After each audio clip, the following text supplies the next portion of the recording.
back to my channel at kung bago ka pa lang, mag-subscribe ka na at i-click nyo na yung notification bell para lagi kayo updated sa aking mga bagong upload na videos. So, bago ang lahat, meron lang gusto magpa-shoutout from Osami City, si Sudlot Vlog.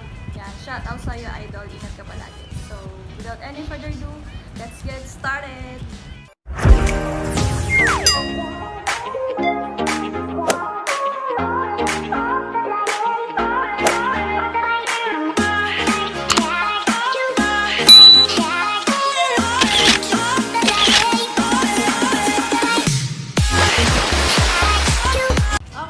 Back guys, so for today's video, mag-unboxing tayo. Yay! Yan, dahil dumating na yung in-order kong V8 sound card and I bought this from Lazada for only 739 pesos.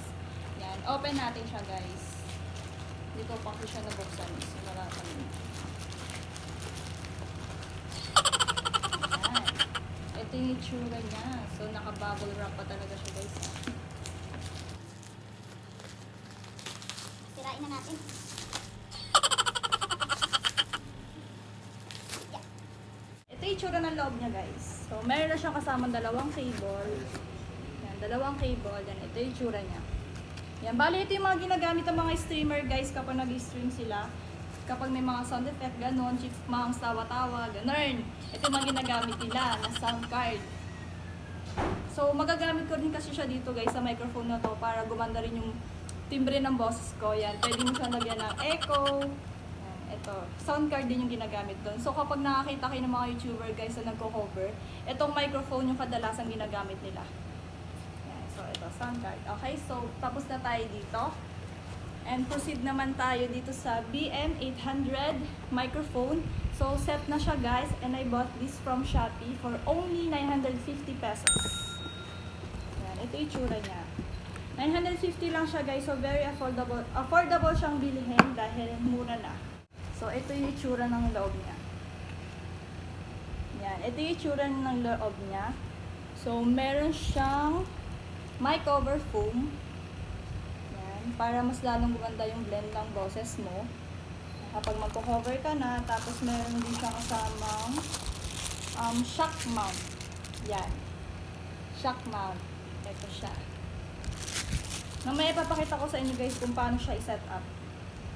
Yan, tapos ito, meron din siyang kasamang power cable. Yan, tapos microphone. Ito yung pinaka-microphone niya guys. Ang ganda, ang lakas makasusyal dahil color gold din siya. Yan. Para ng superstar yan guys kapag nag-cover siya. Charot! Yan, so ayun na guys, so i-set up na natin. And bago ang lahat, sasabihin ko guys, hindi talaga ako professional pagdating sa mga setup na ganyan. Dahil first time ko rin gagawin to and first time ko rin magkaroon ng ganito klaseng stuff. So, susubukan ko lang ah. Let's go!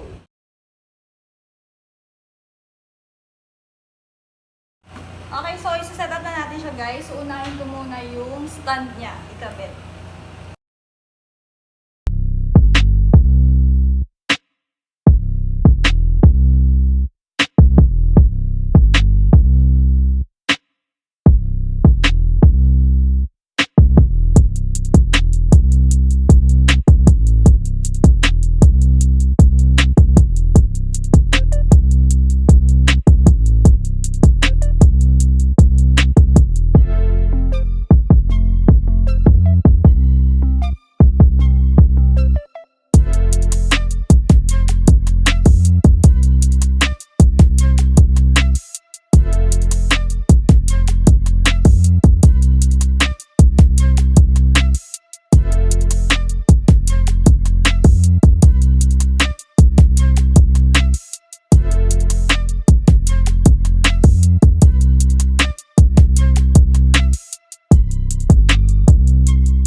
microphone with stand. So, proceed naman tayo dito sa may sound card. Yan. So, inuulit ko itong sound card, guys. Ginagamit siya para maging maganda yung quality ng boses mo kapag magko-cover ka ng song. Okay, so dito na tayo, proceed na tayo sa kanya. Okay, so bali, yung likod ng wire nitong microphone, dito nyo rin siya i-connect sa may sound card. So dito sa may likod. Ayan. Ayan sa may condenser mic. Dito nyo siya i-connect. So kung napapansin nyo ito guys, pwede din kayong gumamit ng normal na microphone sa bahay. Ayan, pwede nyo rin siya isaksak dito kasi di ba mas malaki yun. So yan, pwede rin siya. So as of now, andito tayo sa GN800 microphone. So dito siya sa mic, condenser mic.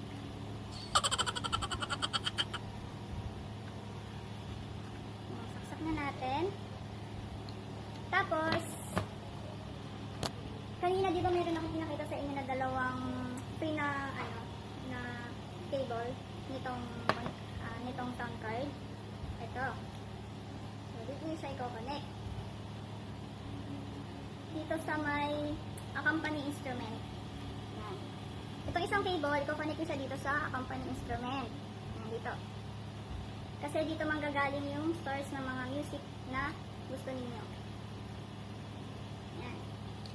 Tapos, ito naman, sasaksak niyo siya dito sa may lead ng phone ninyo. Wait na, kasi naman, hindi ko makapa. Ayan, so nasaksak na siya. After nyan, kailangan nyo rin ng extra phone para sa microphone. Yan, ito, meron akong Android dito.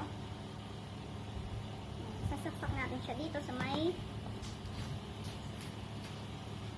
live 1. Yan, dito naman siya. Ito yung pangalawang extra na cable dito siya sa may live 1. Ayan. Okay, tapos pwede na siyang isaksak dito guys. Kukonect natin dyan. And then, last but not least, ito, earphone. Kailangan may earphone din kayong gamit para marinig nyo yung boses ninyo. Kung nauna ba o nahuhuli. Ayun na yung purpose nitong earphones. Saksak na natin siya dito sa may earphone speaker. Yan. Speaker. Okay, so tapos na nga. May nasaksak na natin lahat. Andito na, nakakonect na. Manta. Siyempre, pindutin muna natin yung power. Yan, kapag nag-blue na siya, yan, kapag nag-blue na siya, yan, gumagana na yan.